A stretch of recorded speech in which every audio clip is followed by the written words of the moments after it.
Eu sei que amanhã tem Brasil e Japão, mas eu não posso deixar de falar isso aqui, galera.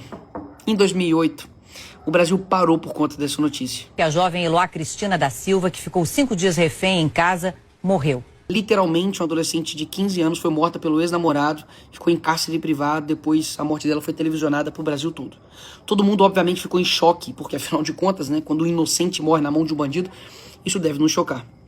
Passado 13 anos, o irmão da Eloá foi morto. Ele era tenente da rota, simplesmente 2 bandidos chegaram numa moto e mataram ele. O que é que você viu das pessoas falando sobre isso? Chocou alguém? E eu te pergunto, por que não chocou? Porque praticamente a gente está acostumado, né?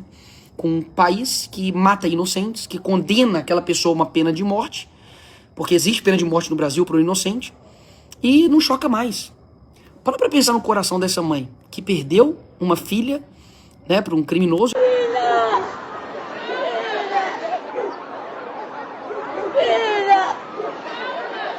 E agora perdeu também um filho para um criminoso. E eu te pergunto, de 2008 para cá, são, coincidência ou não, 13 anos de governo. Nicolas, você vai querer colocar na conta todas as mortes que aconteceram de criminalidade na conta do governo que está na presidência? Não, seria muito leviano dizer que todo mundo que morreu nesse período é culpa do PT, né? Mas é engraçado que quando todo mundo que morreu durante o governo Bolsonaro foi culpa dele. Vamos fazer, assim, só uma análise comigo aqui, deixar de lado a educação, a saúde, a corrupção, escândalos, um tá certo, um tá errado. Leva em consideração só a segurança do país. Você tem ideia que hoje a gente tem mortes que em outro país seria considerado guerra civil? Por que isso não choca mais a gente?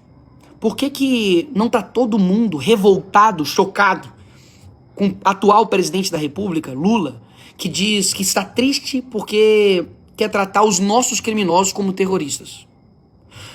É claro que a gente precisa, como país, não embolar as coisas, né? Ficar feliz pela Copa e torcer. Eu estive lá no primeiro jogo, mas, caramba, a gente não pode deixar de se chocar com essas coisas.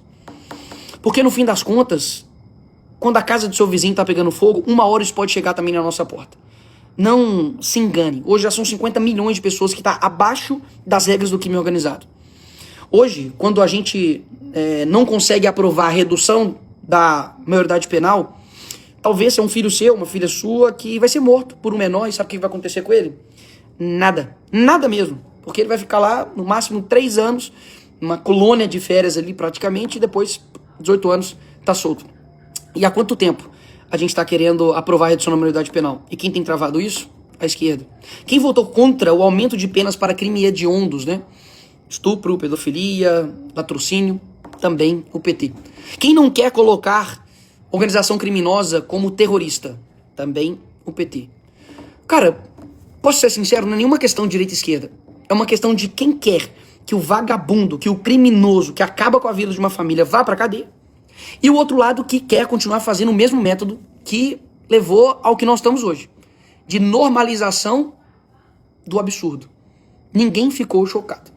Eu só queria me solidarizar primeiro com essa família e dizer que enquanto a gente não focar na segurança pública, enquanto a gente deixar isso de lado e não se chocar mais com isso, talvez no próximo dia pode ser você, pode ser quem você ama, pode ser quem está ao seu redor.